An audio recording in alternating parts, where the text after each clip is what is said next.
I think I'm gonna start talking.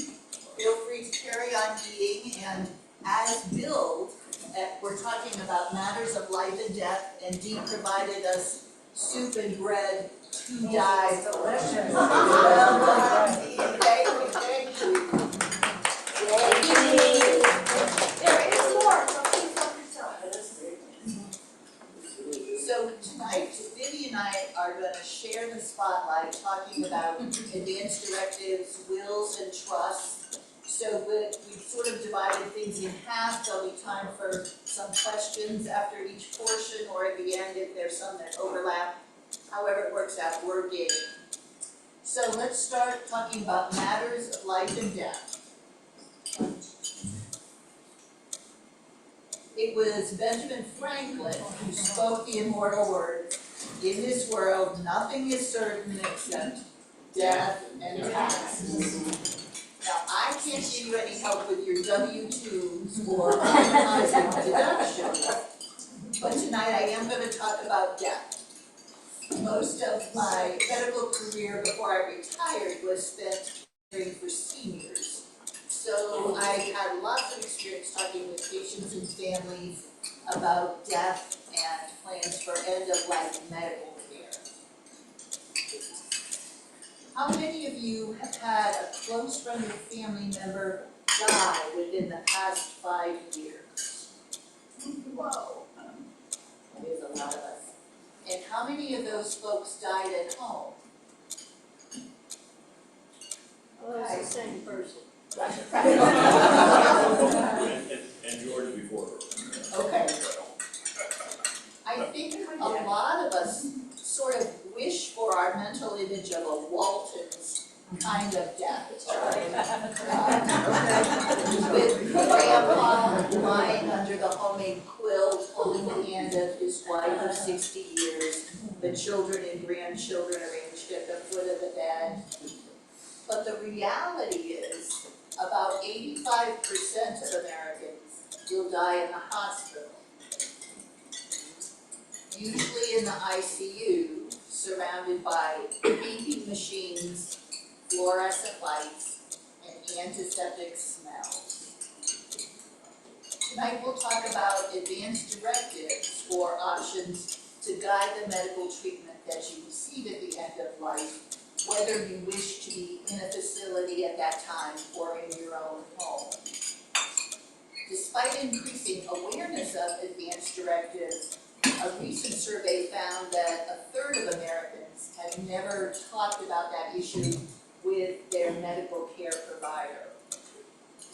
I agree with that saying about end-of-life medical discussions used by the Conversation Project, which is, "It always seems too soon until it's too late."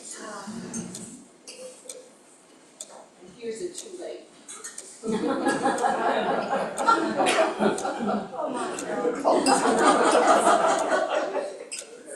I wish I could tell you that your primary care provider will bring up advance directives in a routine office visit, but it probably is going to fall to you to initiate those discussions.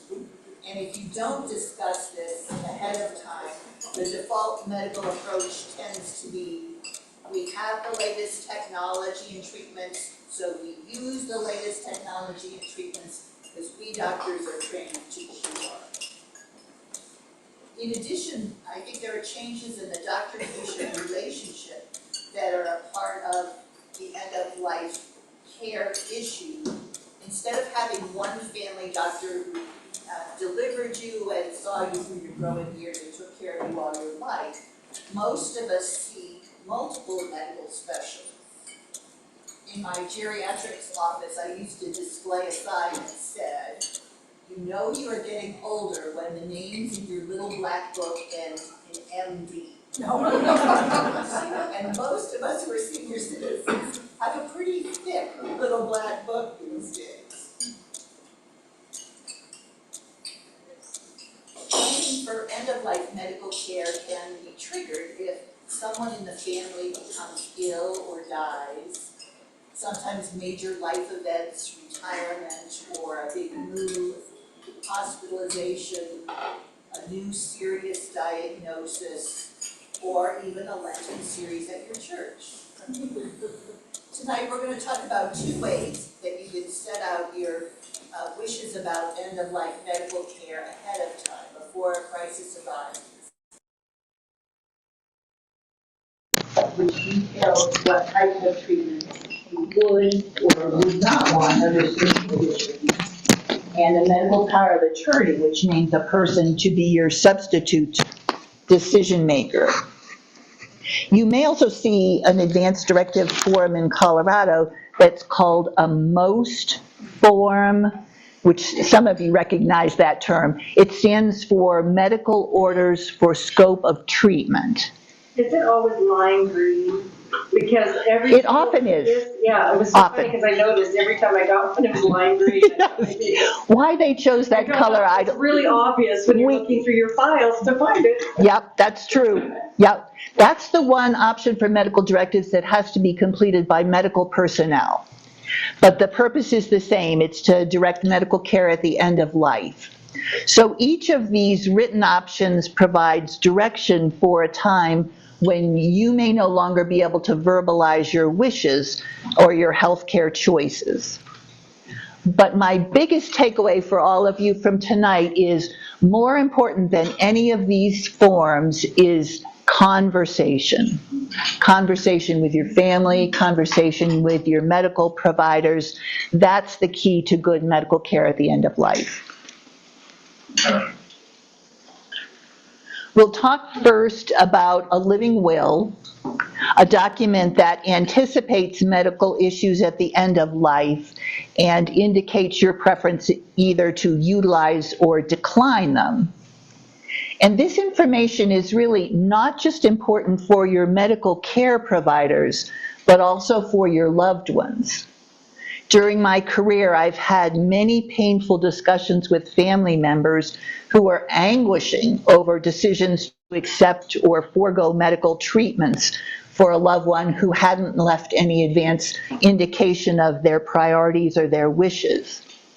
If a living will exists, on the other hand, family can be reassured that their decisions about care are honoring the previously specified wishes of their loved one. A living will takes effect when someone has a terminal medical condition and is unable to communicate. And in general, it expresses your wish for death to occur naturally and instructs your medical team to withdraw or withhold treatment that would only prolong dying. There are usually specific treatments that you may wish to have or to avoid: resuscitation, antibiotics, dialysis, artificial nutrition, mechanical ventilation, transfusion. Those are probably the most common. And usually you can specify, I want this treatment no matter what my prognosis is. Try this treatment for a specified period of time. So give me 3 days, and if I'm getting better, great, continue. If I'm not, then withdraw this treatment. Or 3, I want this treatment no matter what my situation is. Many living will formats also include sort of a general option to decline other medical treatment or intervention that may extend your life or prolong the process of dying. But be assured, no matter what the details of your living will say, medical treatment for comfort and symptom relief is always appropriate and always provided. Living wills do not require the assistance of a lawyer. Sorry, Vivian. You can revise or revoke them as the writer. They do require 2 witnesses unrelated to you and who will not inherit from you and are not part of your medical care. So the living will is option 1 for advanced directives. The second option is a medical power of attorney, or sometimes you'll hear power of attorney for health care, or even the term medical proxy. We've just talked about a living will as being very valuable and stating your personal values and desires for health care, but it can never address every conceivable medical situation. And I'll just give you one example. For someone who has emphysema or chronic lung disease, they may stipulate no artificial ventilation, no respirator, thinking in terms of their gradual respiratory decline. They don't want to get on a respirator, be unable to come off. However, this same person might be agreeable to a respirator if they needed it just for a couple of days to recover from a severe pneumonia. So the medical power of attorney provides a person who's going to make the healthcare decisions or communicate with your medical care team if you're unable to do so. They can talk with your medical providers, read your medical records, and make decisions about tests, procedures, and other treatments. I'm sorry this is faint. The Institute for Healthcare Improvement has this great booklet about how to choose your healthcare proxy. And it's not just the nuts and bolts, but some of the values to think about as you're deciding on someone who might represent you. And the information to get a hold of the IHI is in the back of your hand, is it on your handout? I guess it's, I don't know if it's front or back, but it's on there. And there, I have a copy that I can let you glance through to see if you think it's worthwhile printing out at home. But a medical power of attorney does need to be somebody who understands your values and wishes for medical care and would be willing to make decisions that respect those priorities. In my time in medicine, I've heard lots of doctors asking sons and daughters, so what do you think we should do in this particular medical situation?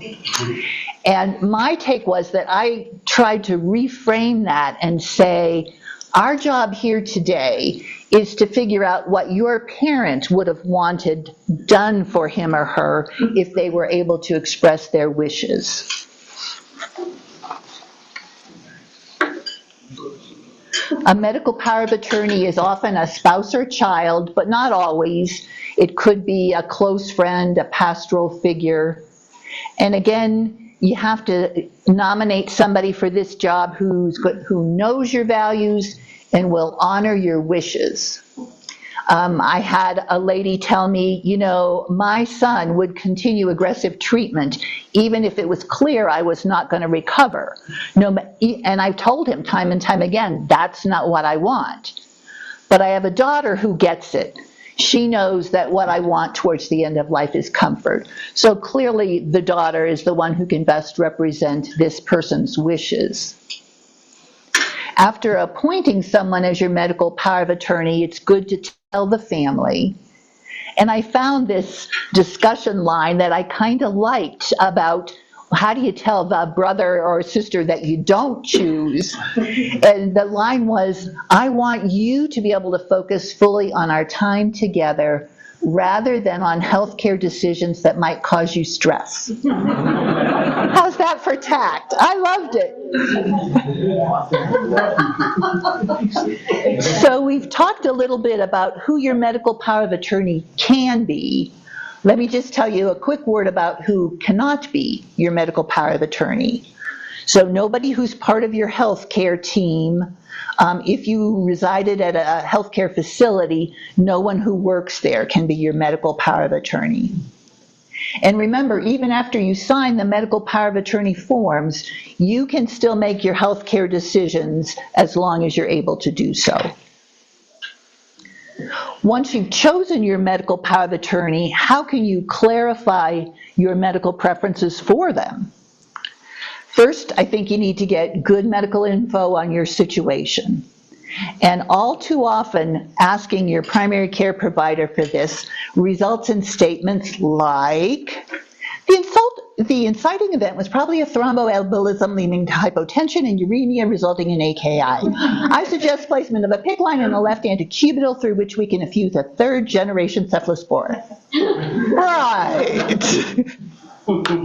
But take your stand. Part of your primary care provider's job is to give you medical information that's understandable.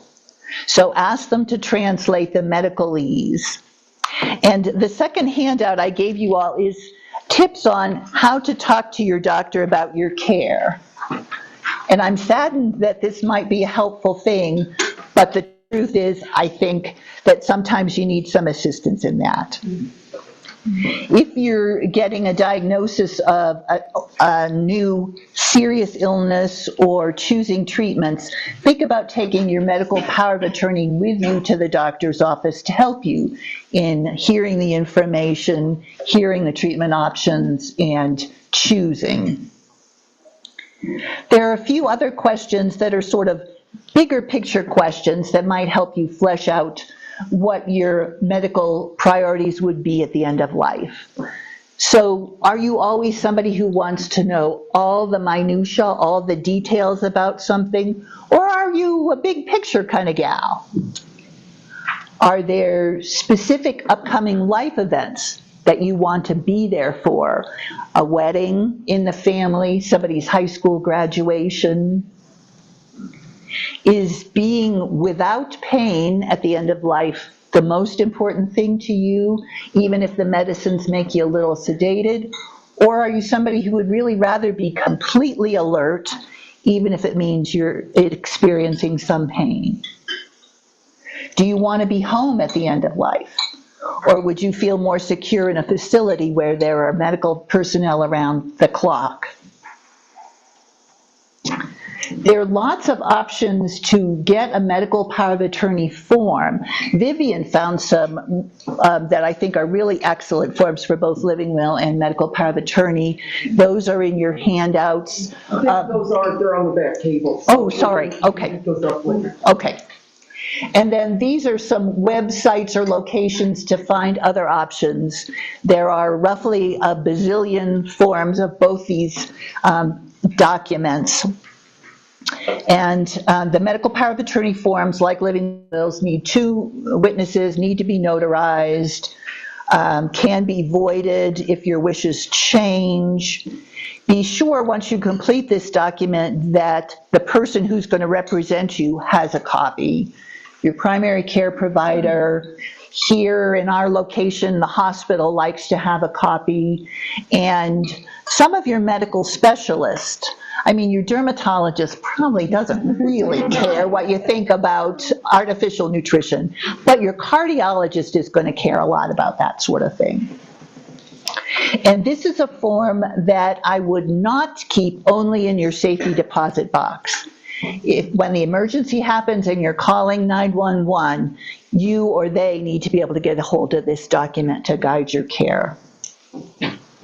It's really handy if the hospital has it, because even if you end up at a different hospital, they can call that hospital and probably get it. Right.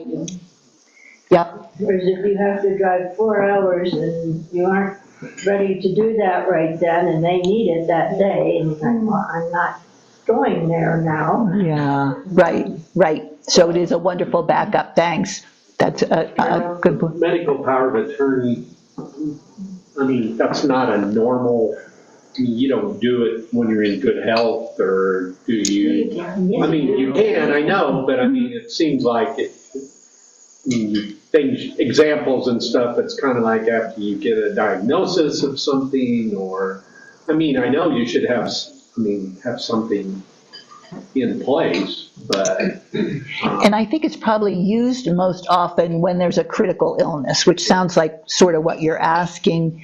But I know people who are medical power of attorney who are also insert themselves into decision-making processes earlier on. So they're hearing the same information for frail family members or friends. Mom and dad had me do 20 years ago. Ours, my parents 20 years ago. I know, But my dad also had marginal health his whole life, so, you know. It's not a bad, particularly if you live alone, it's not a bad idea to have it. You know, you could be, I was in a really bad accident a few years ago, and it can be helpful to have someone that needs to make decisions for you, even. And remember, like, since it has to be witnessed and notarized, a notary's not going to accept it if you're not in capacity. They will not notarize the document for you. Our doctor gave us forms to fill out in the last few years, which we've not filled out. But we did, and we took it to our primary care physician, and they had a copy on file. Then, when they were called, they would have it to share with whoever we happened to be. That should be the case, although Yeah. from the inside, I would still say, don't count on it. Because when my dad was taken to the hospital, they were about to wheel him into surgery when they were like, we called the surgeon for his massive stroke, and I was like, no, he doesn't, then they found it, that they were working quickly. Yeah, But he yeah. was 91 and had a massive stroke. I think they would have checked a little bit more, but they were, you know. In an emergency, We gotta go do it. people And I'm feel like they have to, no, he does yeah. not want any surgery. Yeah, yeah. And just a few words again about the Colorado Most form. Oh, sorry, that really got bleached out pretty badly. Again, needs to be completed by a medical professional. It talks about several of the same treatment options which you can accept or decline. Again, your doc really needs to talk to you about this. When you're talking about resuscitation, you need to know what's that experience going to be like, and what are the potential side effects of that? In my medical situation, how effective is that going to be for me? Those are really important questions. I just took a CPR training, and so as a result of that, I'm having to do not resuscitate, stay hold on my. Yeah, tattooed on your chest, I know. Much more horrific, I think, than I ever thought. Resuscitation is a life-saving measure, but initially it was designed for young, otherwise healthy military men, Right. and buying them time to get to a higher level of medical treatment. It was not originally intended for those of us who are gray-haired and getting frail. Little old lady. So the outcome and the side effects are a lot different. Yep. So I'll move on to summarize the matters of life and death that we talked about tonight, so you can guide your medical care at the end of life by using a living will, a medical power of attorney, and or a Colorado Most form. But the number one priority, again, is conversation. Talk about your priorities with your family or close friends now. And you may need to be the one to bring it up. In my experience, seniors are a whole lot more comfortable talking about illness and death than young folk.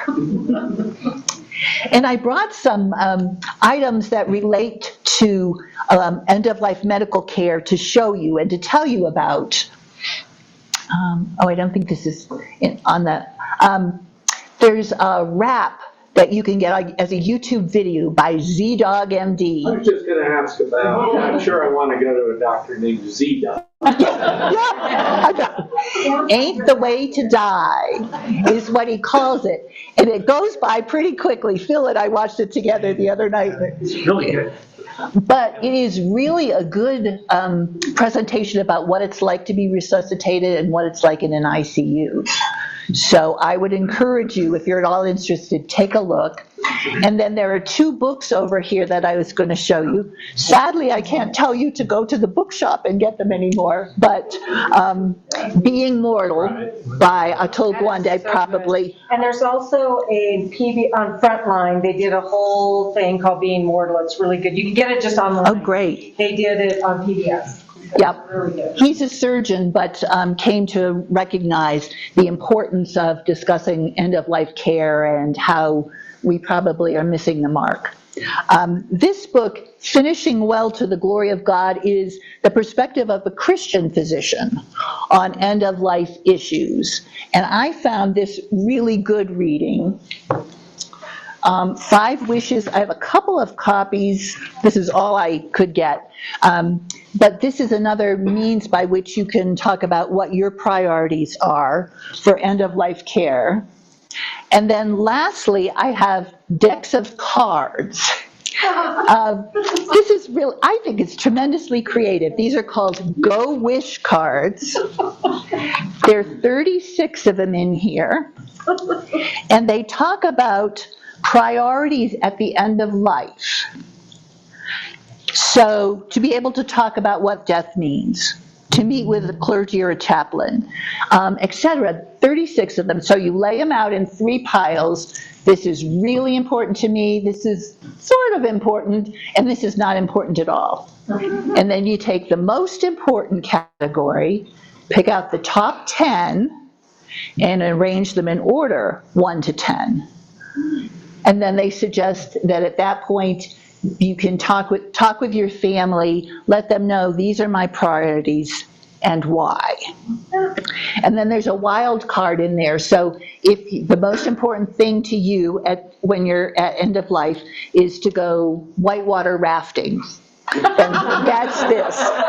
That would not be me, but anyway, I have some of these card decks. If you can use them or just want to take a look to see, do feel free to take one home. That's why I have them, so people can use them to discuss with family and friends. All right, Vivian. Oh, I'm sorry.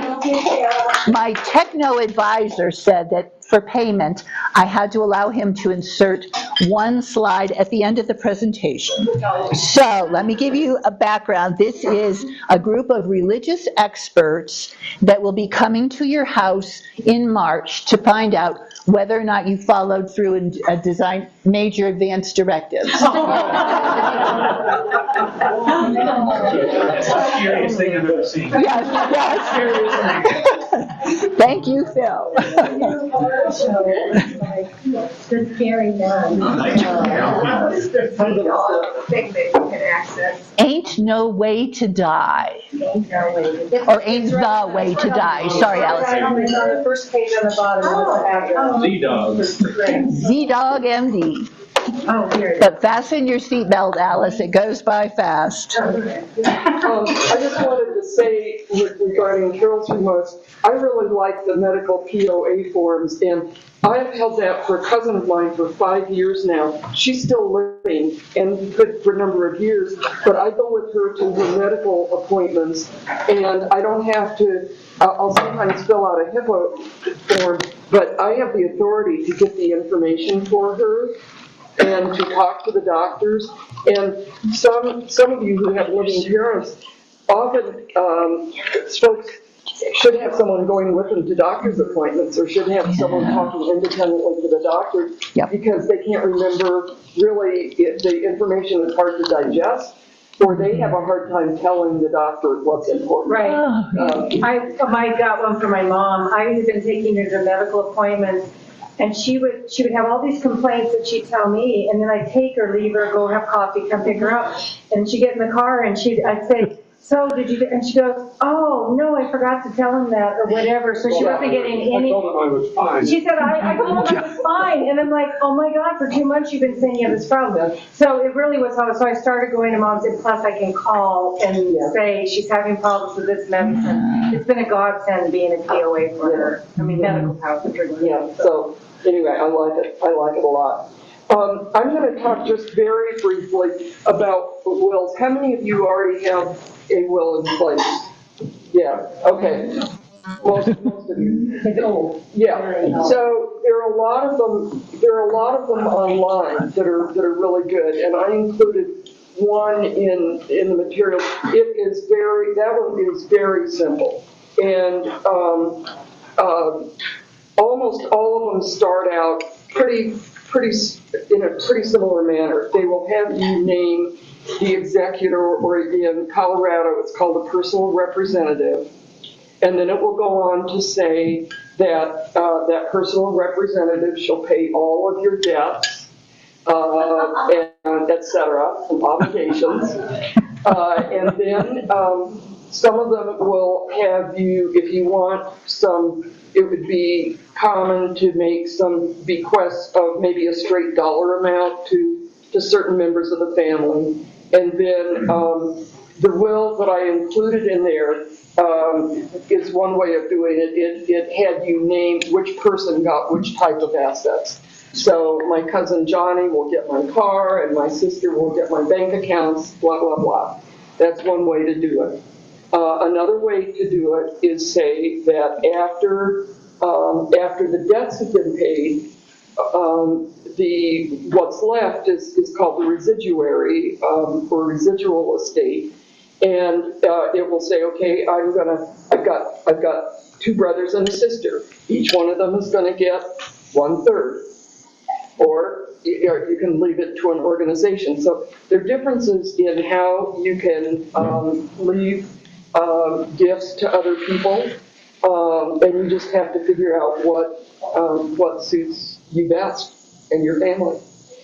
There's several ways. Colorado is really forward-thinking in a lot of ways, and there are several ways. Well, let me go back to the issue of probate. We often talk about, I'm going to avoid probate. Well, you can't exactly ignore it completely in most states like Colorado. Probate is a process where someone is given the legal authority, and even in Colorado, you were appointed as a personal representative by the probate court. And then you have the authority to gather up the assets of the person that's died, and you have the authority to, you first have to get claims from all the creditors, and when the creditors have been satisfied, then you have the authority to distribute the assets either according to the will, or if the person died without a will, the law will decide which family members get what. So the spouse gets this, or children get this. It's all by law. However, in Colorado, there's a simple process. If your assets are $80,000 or less, you can use what they call an informal process. And it's just a matter of, for Uray County, the district court, which is in the county courthouse, is the one that would handle probate matters.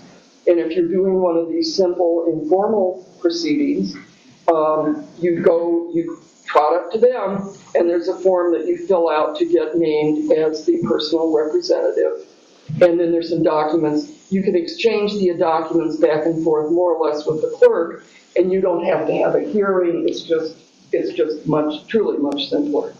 So that's only for 80,000. 80,000 or less, and if it's more than that, then a hearing would be required, and they're more hoops. But there are a number of ways that some of them aren't complicated at all, that you can pass property without having to. Those types of assets don't go through probate. They pass automatically upon your death. So the one that people are most familiar with would be a property, tenants, joint tenants. And in that case, it's usually married people.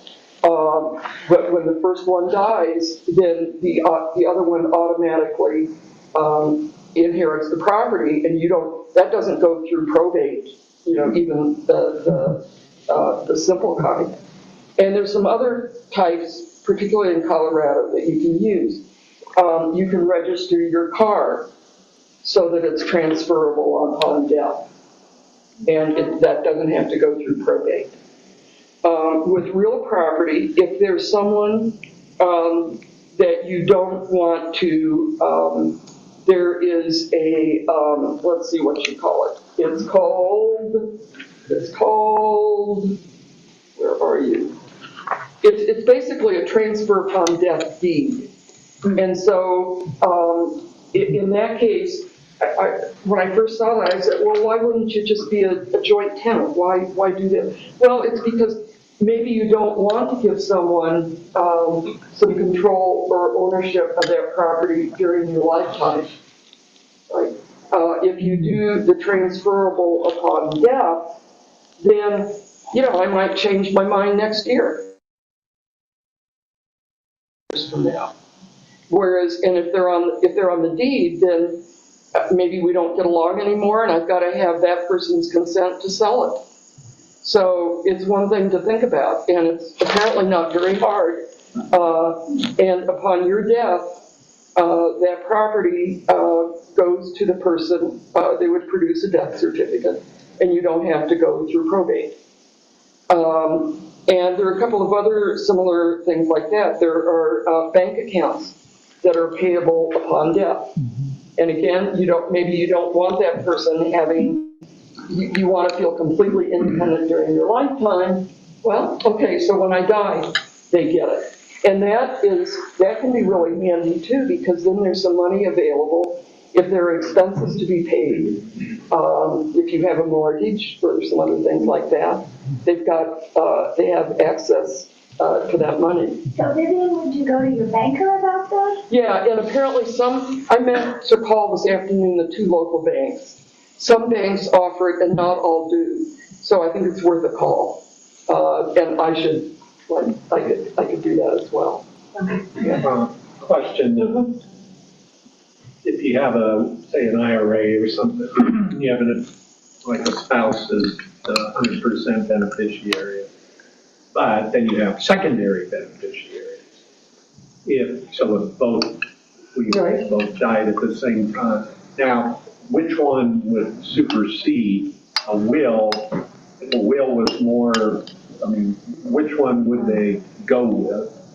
If your will was different. I think it's the designation on the IRA that's really going to Correct. So that is Money market account. Yeah, that is another way that with some types of CDs or investment accounts, you can make those payable upon death.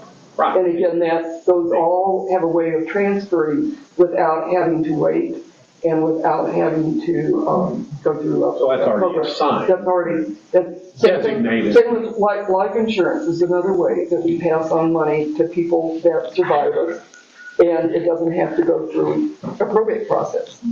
So all of those are kind of techniques to pass along property or assets without having to go through any hoops.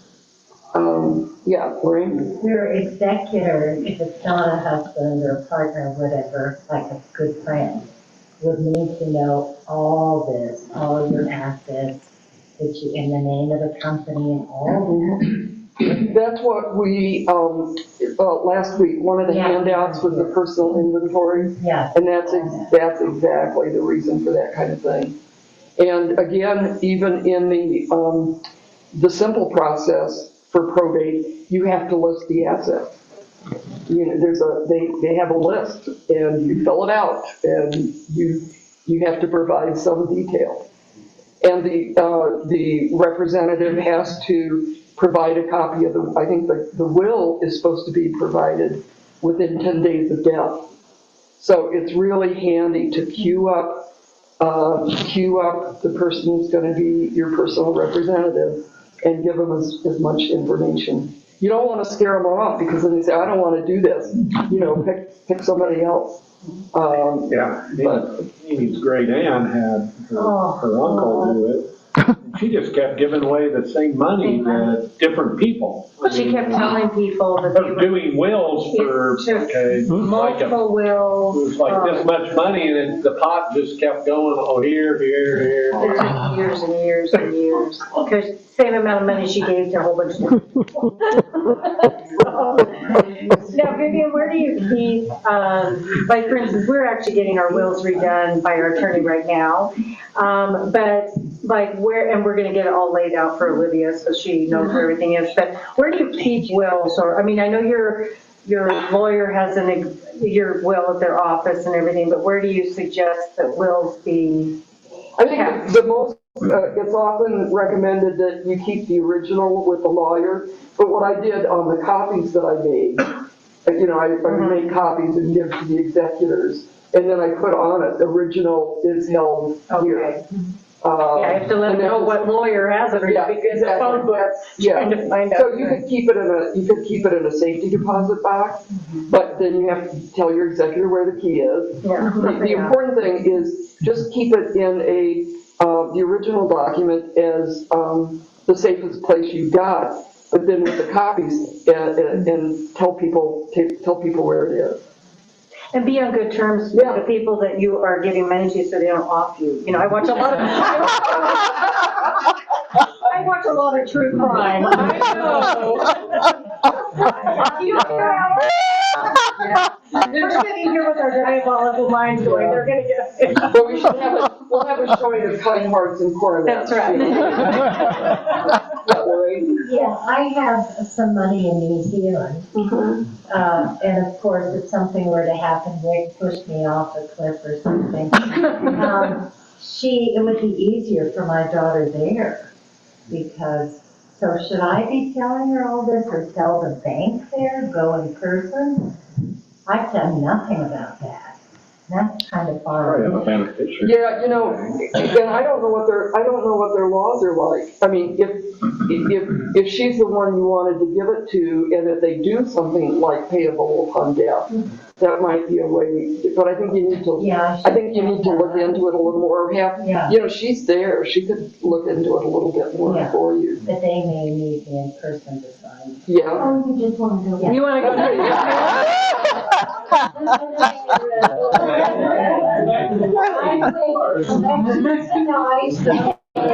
Yeah, that's right. One thing I found out when we met with our attorney in Grand Junction was, so there needs to be like an investment company or something to help out our daughter. And I mean, because everything's with Vanguard, but I mean, it's not like a personal, so he was suggesting some places so I mean, just that's something to think about, that it's not really, they're managing the investments, but they would be something where she could actually meet face to face. Especially since she's fairly young. Instead of by Zoom or something, like I have a rep that I meet with by Zoom, but I don't know, he just suggested a company, you want to have a company that's going to be around a long time, and Vanguard would be, but it's just, they're in Arizona, and it's something to think about, local, not really a money, it's more of a trust department almost, that kind of would help with, advice and things like that, anyway. So, something to think about. Yeah, so I wasn't real. Discovered that it's much easier to get through the Vanguard on Tuesday through Thursday. I have I get through very easily. So trusts are something that a lot of folks don't really need to do. For many of us, a will is just fine. The reason, I mean, there's some reasons to do it. One is if your affairs are really complicated, or you had assets that were hard to value, you don't want to go through a probate process. A trust can be set up. And then essentially it's a person in the same role as an executor or a personal representative. The trustee would be doing the same thing. And for some families, a trust is kind of necessary. If there's a family member whose needs you need to provide for a long time to come, and you don't want to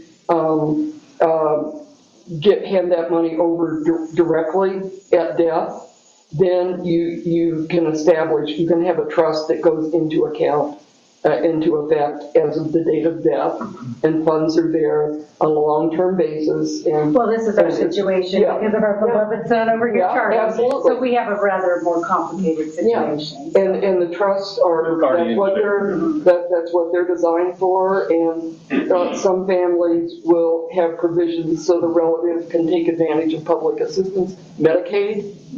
But for those, you need a lawyer that knows what they're doing. So that's when that sort of thing has to be done. I was just thinking about this recently, so we started out with Mike Hawker's neck, he retired, and so is it just, is our will and stuff just in their office without, the lawyer, and then Andy, and we've got. Marty. I got a notice from Marty for certain types of documents. It's probably a good idea to contact her office and maybe take custody and give them to somebody else, because I think she's physically moving. And we got officers. You too? Did you contact Marty? We didn't have him do our will, but we Okay. had, so, yeah, we have some other things. Yeah. So anyway, the materials towards further down in the packet, there's a 2-page description on describing a little bit about, it's called "So You Want to Be a Personal Representative," and it is a little bit of a simplification. People are going to have to look in a little more detail. For example, the personal representative needs to do such things as contact Social Security to tell them that you have passed away. I think often Social Security is going to have to get a refund because they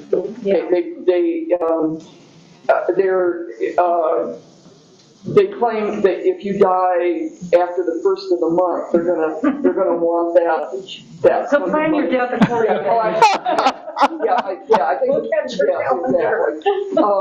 A final tax return has to be filed. And then there's quite a bit of time. It gets the year, essentially, tax due date on the year after you die. But there's some things like that the executor, the personal representative needs to do. The other documents, then there was a sample will. Again, it's very, very simplistic. And there are a lot of other examples on the internet. Make sure that you pick a Colorado model because rules change from state to state.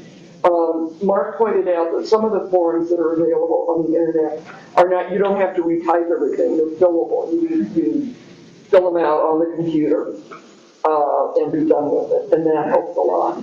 And then there were the instructions from the probate court in Uray on how to handle the estates under 80,000 and how to do the more complicated ones. But I went up there this morning, it's on the 3rd floor, and the clerk was so friendly, and it was like, how can I help you, and can I print this for you? So it's not like one of those, some kind of courts, they won't give you any information at all. She was very, very helpful, and she'll work with your relatives or whoever to help walk it through and help make it as easy as possible. What is her name? I forget, she had the, Christy. Okay, yeah. Are you sure she's not the downstairs clerk? This is the 3rd floor clerk for the court. Yeah. Leah works up there, but I don't know. I apologize, I was just, I lost it. Yeah. Any other questions? Are we good to go? I don't know about you, but I got some work to do when I get home on some of these things. Yeah, You're yeah. gonna take it care of. Yep. So much good. Sure. Thanks, Sylvia. Yeah, thank you. Really wonderful information, and I'm glad that you all come back and going on this journey with us. Just a couple of things. All the documents that we can share, I will of course send them to you guys through your email, so you have electronic versions of it as well. I'm also gathering links for like some of these online wills programs and things like that. I'll send those out as well.